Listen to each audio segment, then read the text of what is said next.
Dan kalau saya humor yang bersinggungan dengan politik itu yang nggak ada matinya. Kalau humor yang sifatnya rumah tangga, percintaan dan sebagainya itu bagi saya biasa. Tapi kalau yang bersinggungan dengan politik itu dinamikanya top luar biasa.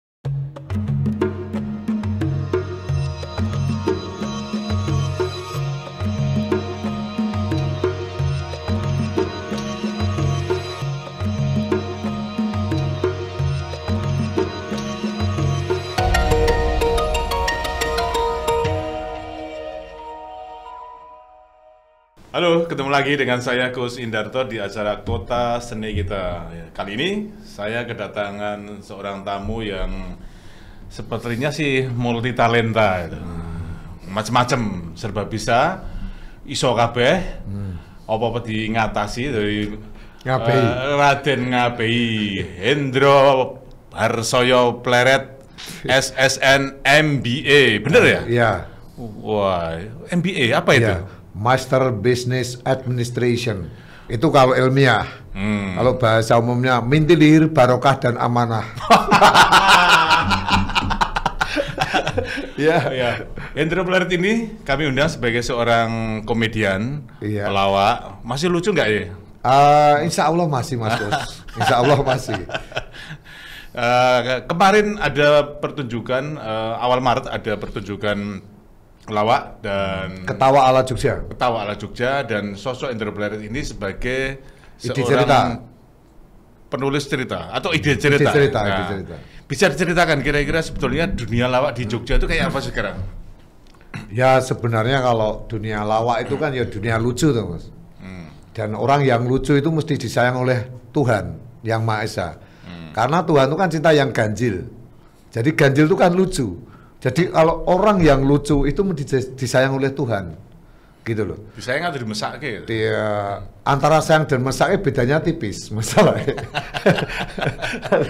Jadi karena kalau orang yang lucu itu tidak ada yang ketawa kan jadi mesake.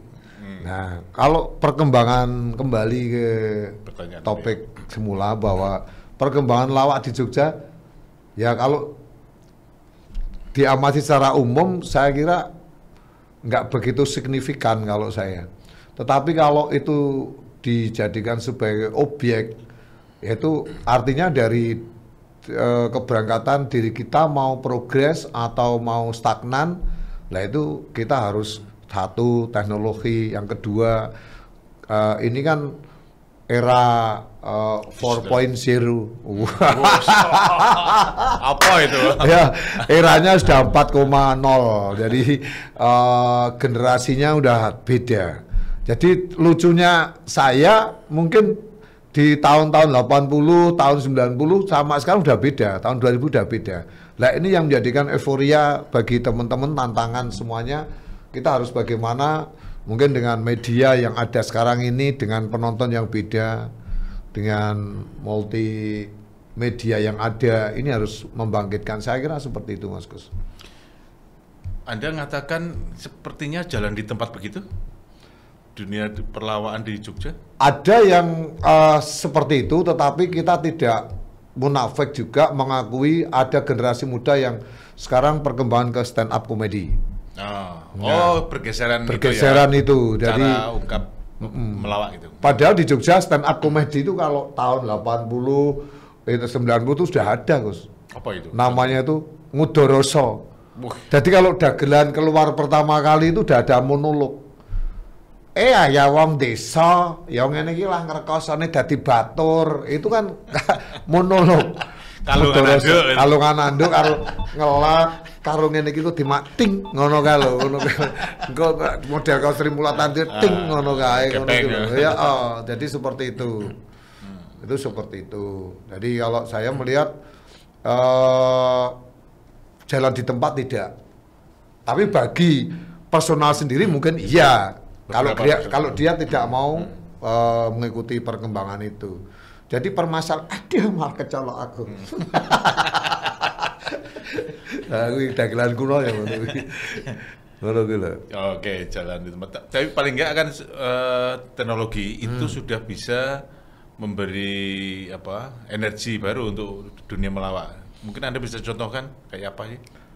Ya, dengan perkembangan seperti medsos misalnya ya, beberapa platform seperti IG, TikTok, seperti YouTube, seperti LinkedIn, macam-macam lah.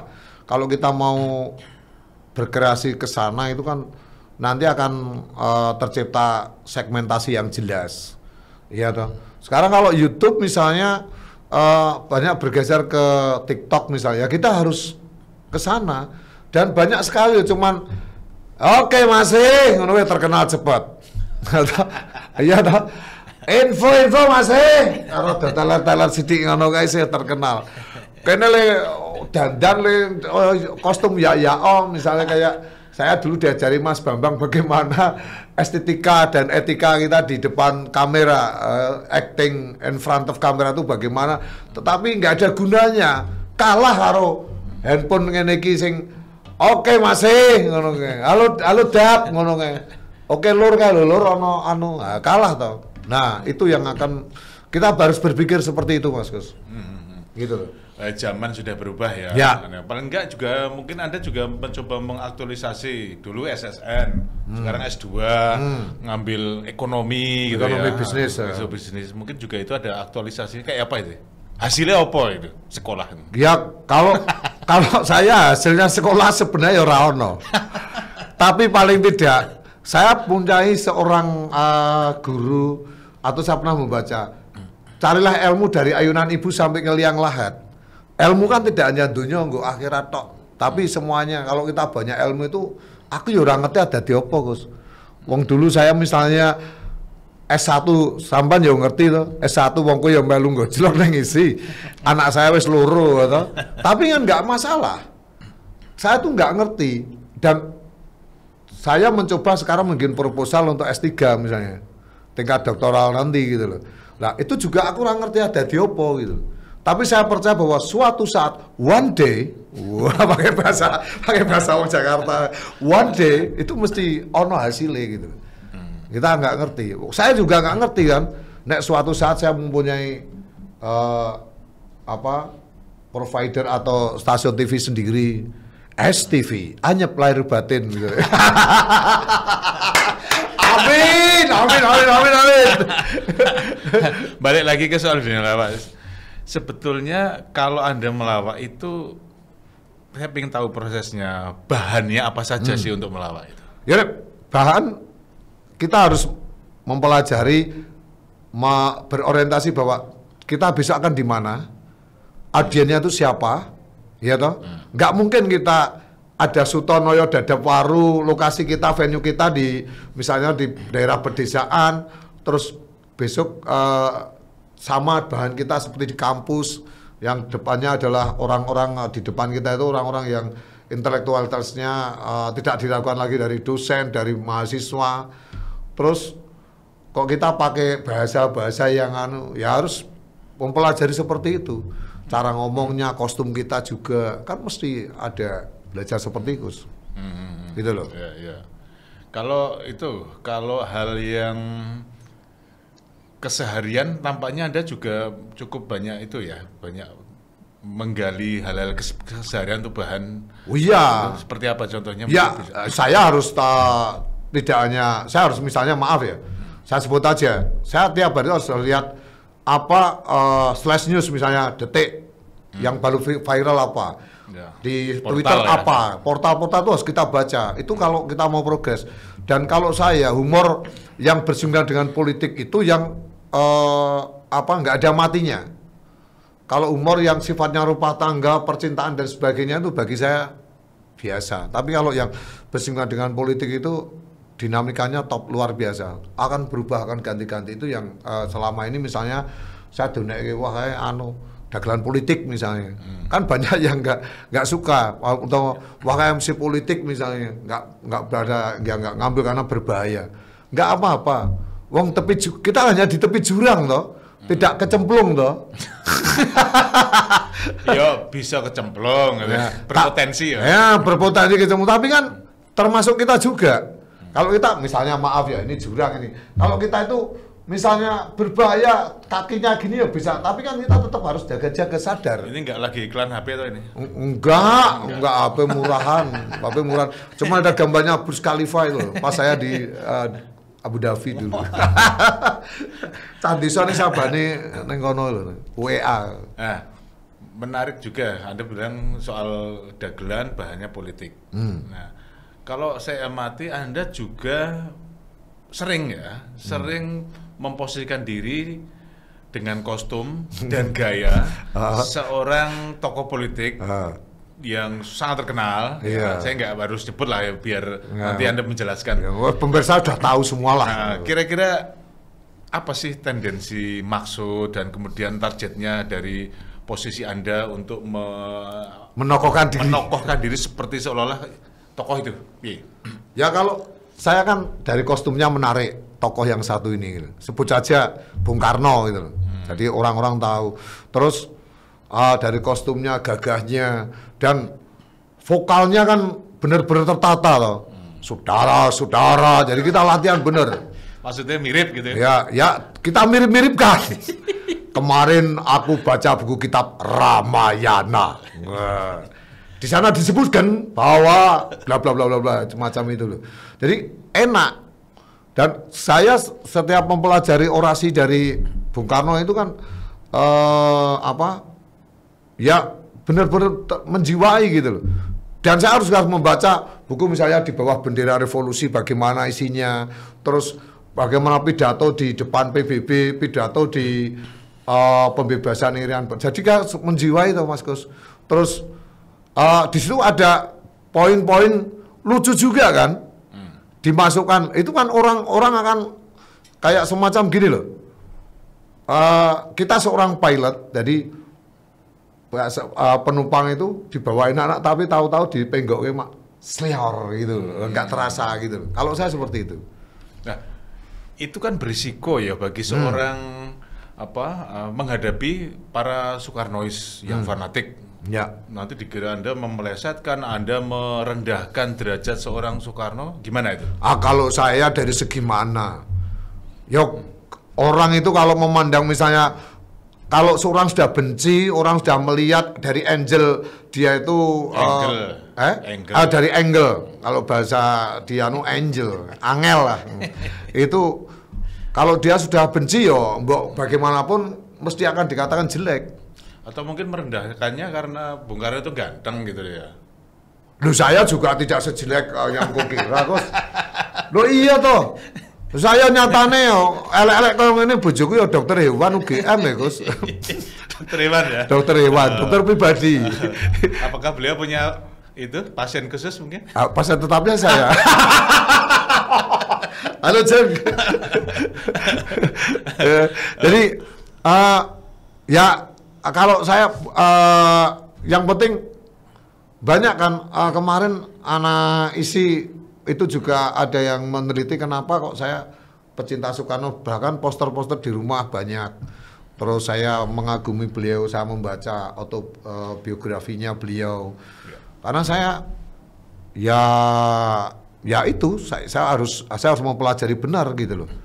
Dan sebenarnya Anda diuntungkan juga ya, karena sekarang beberapa tahun terakhir orang bisa membuka dokumentasi audio ya, bahkan audio visual, terutama saya katakan tadi audionya secara auditif ya, audio Bung Karno sekarang jelas ya, terbuka di YouTube sekian banyak pidato tahun 40-an, tahun 50-an.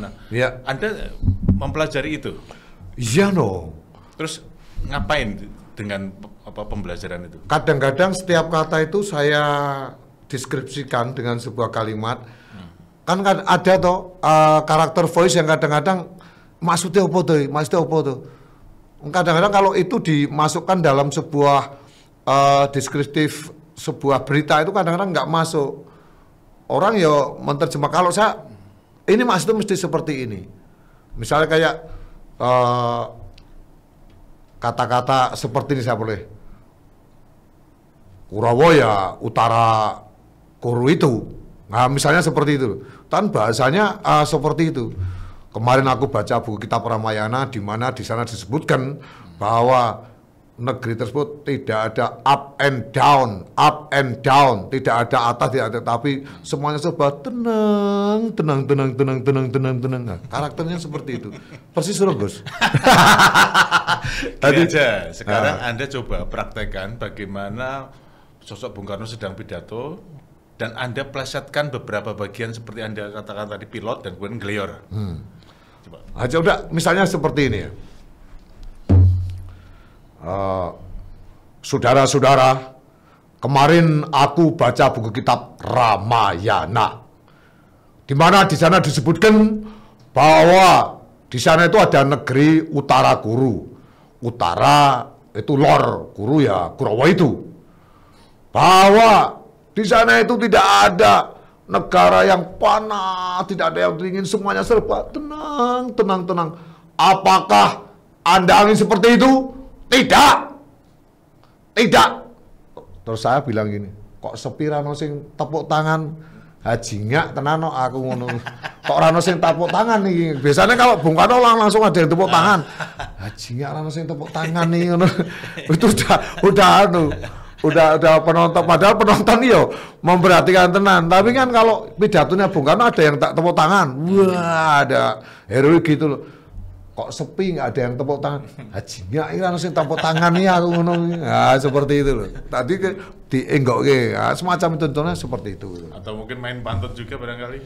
Ya kalau pantun misalnya kayak pantun itu yang saru loh ya. Oh, ora saru. Ora pantun saru. Misalnya kayak di Solo itu pas lomba pidato Bung Karno saya juga dapat dapat juara. Gandeng saya itu wong tua dijokin pertama kali di Beteng apa yang Solo itu yang Fred Vandenberg itu yang kemarin hadiahnya langsung dikasihkan Mas Ganjar itu saya tuh dikasih undian pertama kali dengan trilogi pemikiran Bung Karno itu. Jadi saya dengan kostum Bung Karno, tapi bagaimana saat malam itu misalnya kayak mangan soto campur bakso, kota Solo Sarangio. Jadi itu udah aja sih seperti itu. Jadi kita kostum Bung Karno bagaimana kita seperti itu gitu. Dari kostum pantun-pantunnya yang kekinian seperti itu. Anda punya kostum Bung Karno berapa biji itu? Kalau sama yang lawas 7, Mas. Putih KB atau darah? Bukan. Ada yang hijau tua itu, ada yang hitam, ada yang coklat tua, ada yang putih itu kalau nggak salah 3. Dan lengkap dengan itu. Aksesoris dia. Mau nyewa? Tak sewakan. Nyewa kalau yang lengkap sama tongkatnya 2. Tongkat kalau kamu tongkat pemandu itu bukan tongkat itu tekan itu. Tekan itu punya butet itu. itu kaki 5, pedagang kaki 5. Nah, sekarang juga menarik. Paling tidak ini tahun politik. Seperti halnya Anda juga sebagai seorang komedian itu kadang-kadang kan maaf, Anda mungkin juga punya pilihan politik pada satu sisi yang lain ada order yang sifatnya politis dan belum tentu Anda suka dengan pilihan dari pengorder itu. Gimana menyikapi problem seperti ini? Anda pernah nggak punya pengalaman situ? Pernah, itu malah pernah alami, Mas. Jadi saya sebut aja, saya ingat betul saat itu di kota Jogja itu ada dari PKS awal-awalnya ya, itu ada lomba orasi. Saya pakai kostum Bung Karno, di balai kota Jogja itu. Saya kalah itu. Jadi aku bedek, kira cocok gitu. Jadi semacam itu. Itu lomba atau Anda di lomba? Ada lomba orasi, lomba pidato saat itu gitu. Yang ya mungkin saya kurang seharusnya saya pakai pecis, pakai sorban apa gitu. Terus batuk saya tak necat sidik-sidik gitu. Wong ya alhamdulillah cangkem saya ini udah tak olat-olat ke ajar aswat, insya Allah udah pernah gitu loh. Terus sama olah-olah gitu. Jadi kalau teman-teman mau pada tawaf wada pamitan itu sama Ka'bah di Baitullah itu pada nangis tuh enggak saya tak ulat subhanallah nganti ledas ini aku.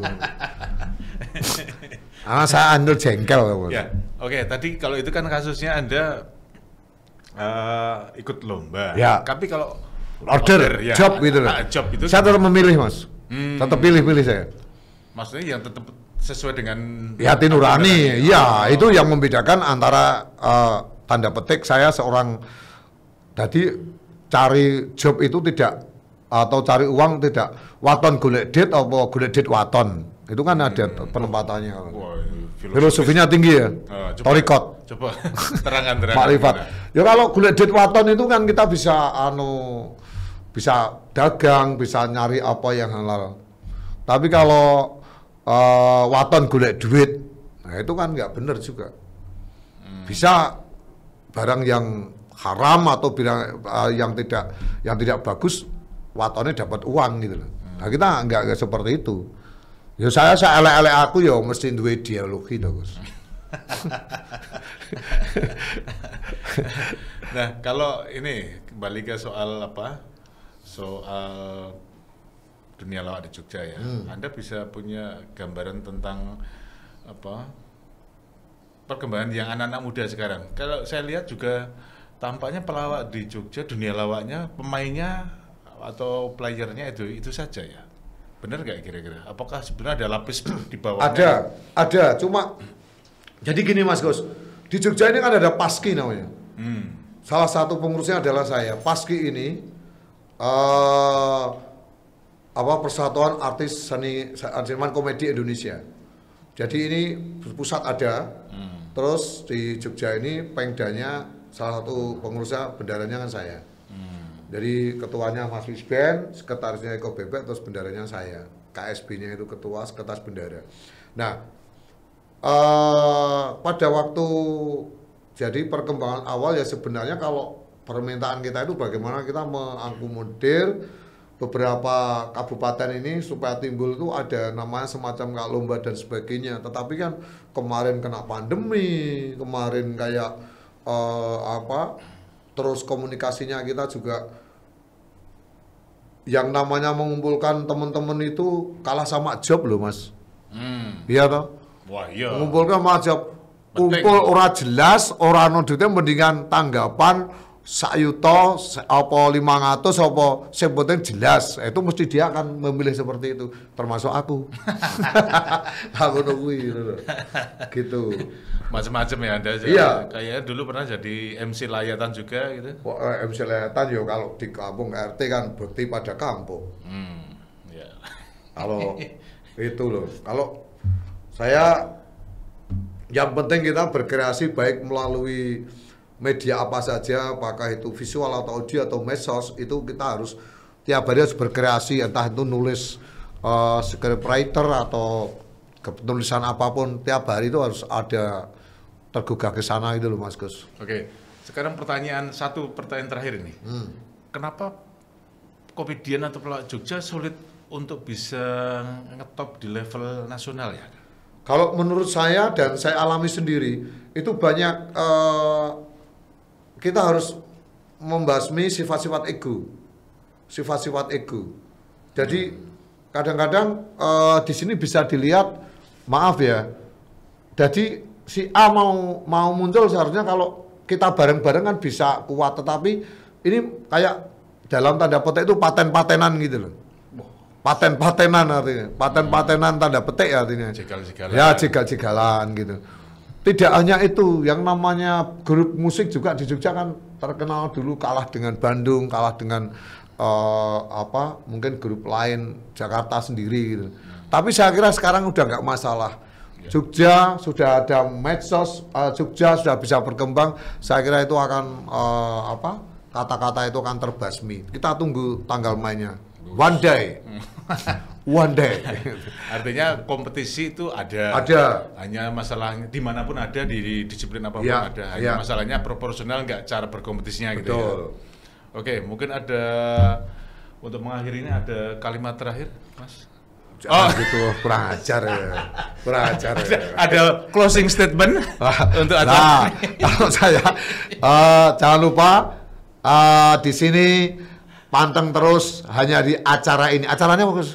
Kota Seni Kita. Kota Seni Kita hanya di TVRI Jogja. Sarangyo. Ada pantunnya sarangnya? Pantunnya gampang. Ya. Anyong kasih sampai monyong kok rong dibuju. Oke, terima kasih pemirsa, sampai ketemu lagi dengan saya Kusndarto di Kota Seni Kita.